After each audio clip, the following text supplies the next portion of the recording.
Hey everybody, welcome back to Grape and Whiskey. What are we getting into today, Dave? Well, we've got a little bit of a battle on our hands here. We've got a battle of both prices and flavor. You've got the common maker's mark that a lot of people know and love. And then you've got more of a small batch that they do that is a French oaked, right? Yep, French oaked. And we're going to put them head to head and see which one wins. All right, well, this seems like it's going to be a good time. Ready to compare? Yeah, let's do it.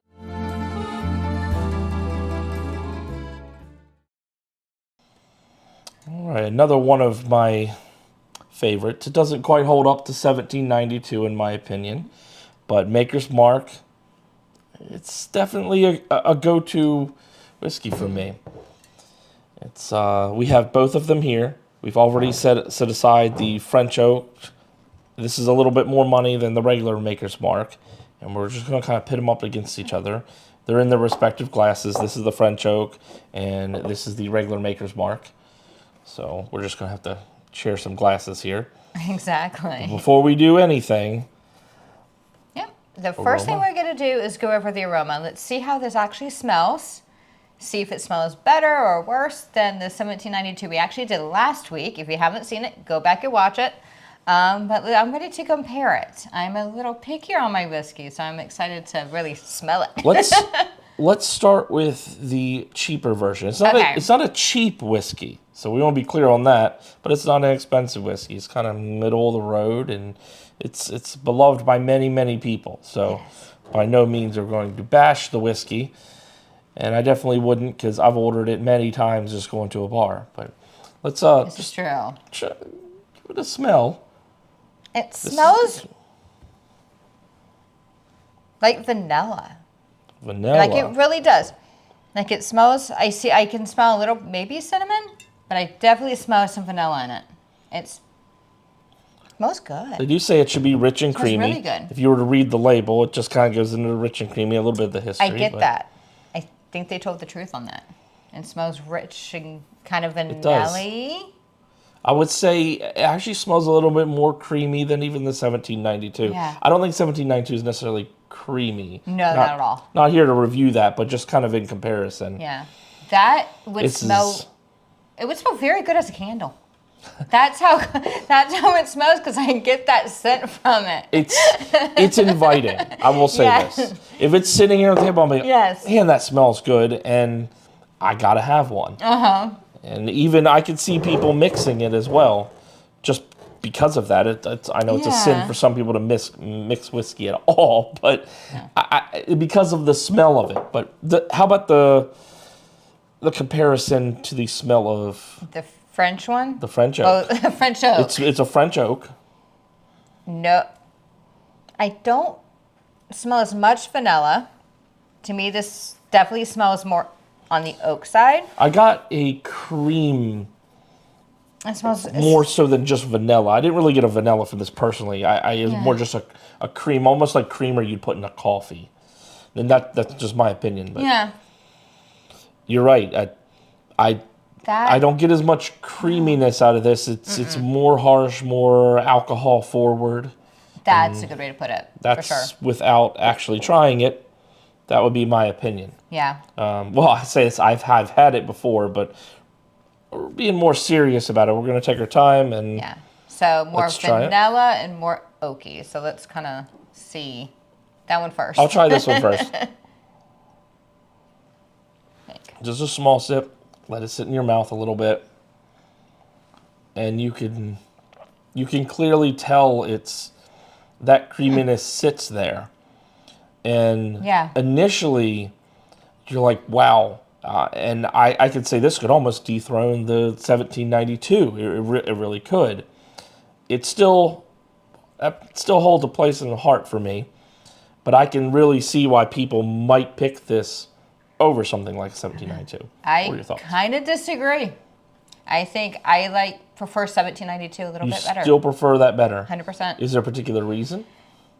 To me, it doesn't go as, I don't know. The way I could explain it is that it doesn't go as, it's not harsh. I don't know how to explain it. You said 1792 is not as harsh? It's not. Okay. This is a more intense of a flavor than 1792. Especially after it sits for a while and you actually digest it, that harshness kind of lingers. You have that creaminess right away, and then it's smashed you right in the face. It kind of does. I mean, some people like that. And it does. You want that boldness sometimes. That's the way to put it. It's a little bit on the bolder side than 1792 that we did last week. Yeah. My guess is this is going to be a little bit more bold. Yeah, I can see that. So, now, what about the history on this before we move on to that next bottle? What's that history? I was starting to read much of this, and Maker's Mark, it's obviously American handmade bourbon whiskey. I'm literally reading it straight from the bottle. They started it because his grandfather, Bill Samuel Sr., it's a 6th generation Kentucky distiller, didn't care for the whiskey his family made. So in 1953, he literally burned the family recipe. This is something I didn't know until I actually read the side of this. It's kind of interesting that his take on it was that he didn't like the whiskey his family was making, so he wanted something rich but still creamy. And I think he nailed the rich and creamy part, because that's exactly what it is. Still full-bodied and a balanced bourbon. And it's fair to say this is honest as what it is. And the whole dipping thing, that's why, because this is the signature, this hand-dipped part. Everyone noticed that, which is great for marketing. Yes. It's really just the fact they make it in small quantities and they want to hand-dip everything in red wax.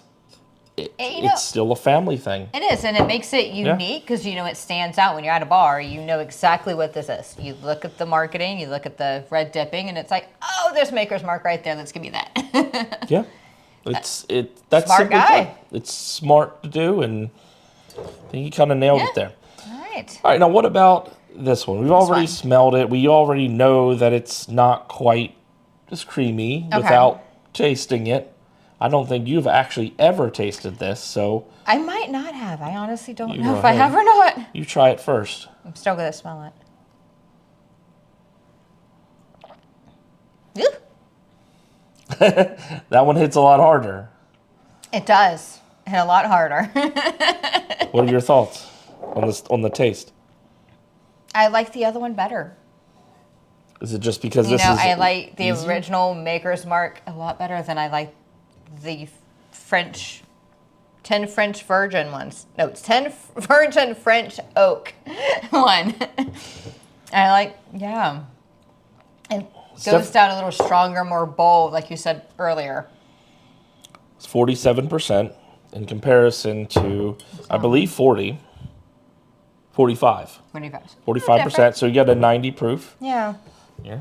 This is a little more than, a lot of whiskeys can be 80 proof, and it's common, but 90 proof, so or take. But this is not that much stronger for alcohol-wise, but for the flavor and the bite, this is a very much so, if I'm going to sip this, it's going to be really slow. And I want to feel it. I want to know, I'm a man. I need a hard drink. That's what it feels like. Feels like I'm trying to prove a point, to be honest. What were your thoughts? Anything other than that? I don't think so. Does it put hair on your chest? It puts hair on my chest. I don't have any of them, thank God. But it does put hair on there. And if I was going to give it a rating. Yeah. If I was going to give it a rating for something I would actually drink all the time, I would give it a 5. But that's coming from me. I'm a little pickier. It's very bold. It's that intense whiskey flavor. Now, what about compared to this? What's the rating for this one? I would give that one a 6. So just a point higher. A point higher. And you gave... What was it? I think I gave the 1792. You gave it a 9. 9. Now, do you think you would drop that number a little lower now that you've had this, or is it still a 9? Still a 9. Still a 9. I would still do the 1792 all day. Much better, to my opinion. So, my honest opinion on this, I'm sort of on par with her, except I actually give this a 3. And the reason being is this is so much more expensive than this Maker's Mark. And the creaminess, richness, the original recipe, they just nailed it with this. I can safely give this an 8. It's that far of a stretch for me. I would say if I went back and this is one of the last things on the shelf, I probably wouldn't even pick it up, to be honest. And that's just me. Now, there are other people that really want that bite at the end. If that's you, that might be a 10 all day long. Yeah. But for me, yeah, this is right up there, 1792. There you have it. Have another sip. Can't help it, it's delicious.